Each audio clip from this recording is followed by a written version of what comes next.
ओम नमो भगवते वासुदेवाय। अत्रि ऋषि बहुत ही तपस्वी ऋषि हुए हैं, जो कि सतयुग से लेकर द्वापर तक पृथ्वी पर रहे थे।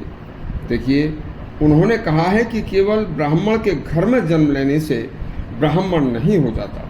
यदि ब्राह्मण के घर में जन्म लिया है तो उसे ब्राह्मणों के जो नियम और कानून है वह अपनाने ही होंगे। देखिए, सुनिए, बहुत ही एक उत्तम प्रसंग है। अत्रि ऋषि एक महान तपस्वी ऋषि थे। उनके अनुसार वह सतयुग से लेकर त्रेता तक पृथ्वी पर उन्होंने तपस्या की थी। पत्नी सती अनुसुईया के साथ उन्होंने जंगल में आश्रम बनाकर निवास किया था, तपस्या की थी। उन्होंने ब्राह्मणों के लिए 12 प्रकार बताए हैं, जो बहुत ही मार्मिक प्रसंग है। एक बार पूरा सुनना। नंबर 1, क्षत्र ब्राह्मण। जो ब्राह्मण युद्ध कला के द्वारा जीविका चलाते हों, विशेषकर राजाओं को शस्त्र विद्या अध्ययन सिखाते हों, उन्हें क्षत्र ब्राह्मण कहते हैं। द्रोणाचार्य, कृपाचार्य और अश्वत्थामा आदि उसी श्रेणी में आते हैं। नंबर 2, वैश्य ब्राह्मण। जो ब्राह्मण कृषि, खेती बाड़ी, पशुपालन तथा सतमार्ग पर चलते हुए कोई सात्विक व्यापार करते हैं, जो उनके व्यापार करने से जिससे किसी को कोई हानि नहीं होती, वह वैश्य ब्राह्मण कहलाते हैं। नंबर 3, शूद्र ब्राह्मण। जो ब्राह्मण लाख, मिट्टी, नमक, घी, दूध, शहद या किसी भी प्रकार की जीव हत्या या पशु हत्या से संबंधित किसी संबंध रखने वाला कोई कार्य करते हैं, या किसी प्रकार के रंग, रोगन इत्यादि का व्यापार करते हैं, वह शूद्र ब्राह्मण कहलाते हैं। वह ब्राह्मण त्याज्य होते हैं। नंबर 4, निषाद ब्राह्मण। जो ब्राह्मण के घर में जन्म लेकर चोर, डाकुओं या दस्युओं का व्यवसाय करता है, ऐसा व्यक्ति ब्राह्मण कहलाने का अधिकारी नहीं होता। देखिए, नंबर 5, ब्राह्मण।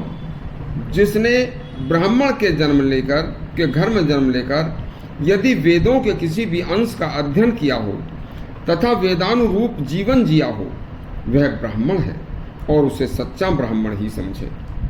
नंबर 6, श्रोत्रिय ब्राह्मण। जिसने ब्राह्मण के घर में जन्म लेकर 6 अंगों के साथ वेद का एक पाठ भी किया हो तथा शास्त्रों में ब्राह्मणों के लिए निर्धारित 6 कर्मों को पूरा किया हो, उसे श्रोत्रिय ब्राह्मण कहते हैं। यह भी उत्तम है। नंबर 7, अनुचन ब्राह्मण। जो ब्राह्मण वेदों तथा वेदांगों का अर्थ जानता हो, शुद्ध हृदय हो, यज्ञ आदि कार्य करता हो, उसे अनुचन ब्राह्मण कहते हैं।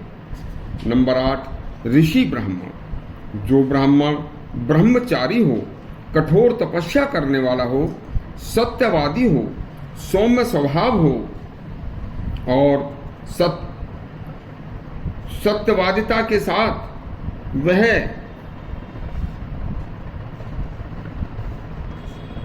बहुत ही जो ब्राह्मणों के कार्य हैं, उन समस्त ब्राह्मणों के अनुचन को करता हो, वह अनुचन ब्राह्मण कहलाता है। नंबर 8, ऋषि ब्राह्मण। जो ब्राह्मण ब्रह्मचारी हो, कठोर तपस्या करने वाला हो, सत्यवादी हो, सौम्य स्वभाव हो, सत्यवादी हो तथा ब्राह्मण साप वरदान भी दे सकता है, साप भी दे सकता है, वरदान भी दे सकता है, उस शुद्ध हृदय ब्राह्मण को ऋषि कहते हैं। उसका साप और उसका वरदान दोनों ही सच्चे होते हैं।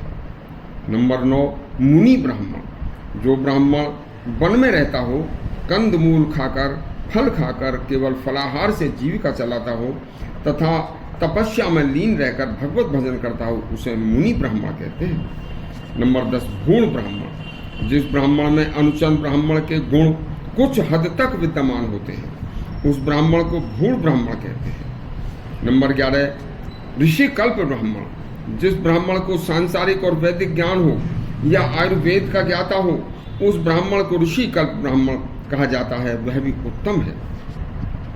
नंबर 12, मात्रा ब्राह्मण। ऋषि देवल ने भी वेदों के ज्ञान के स्तर के आधार पर ब्राह्मणों का वर्गीकरण किया था, जिसमें अत्रि ऋषि ने कहा कि जिसने ब्राह्मण के घर में जन्म लेकर वेद अध्ययन नहीं किया, ब्राह्मणों से संबंधित कोई कार्य कर्म निष्पादित नहीं किया, उसने केवल ब्राह्मण के घर में जन्म लिया है, वह लेश मात्र भी ब्राह्मण कहलाने का अधिकारी नहीं है।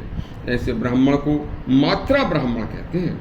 इस प्रकार ऋषि अत्रि ने ब्राह्मणों के 12 प्रकार बताए हैं, जिस पर हर ब्राह्मण के घर में जन्म लेकर ब्राह्मण मनुष्य को उपरोक्त बातों का हर हाल में ध्यान रखकर अवश्य रखना चाहिए। और इस तरह के और भी शास्त्रों के अच्छे अच्छे प्रसंग सुनने के लिए हमारा चैनल सब्सक्राइब करें और घंटी दबाएं। धन्यवाद।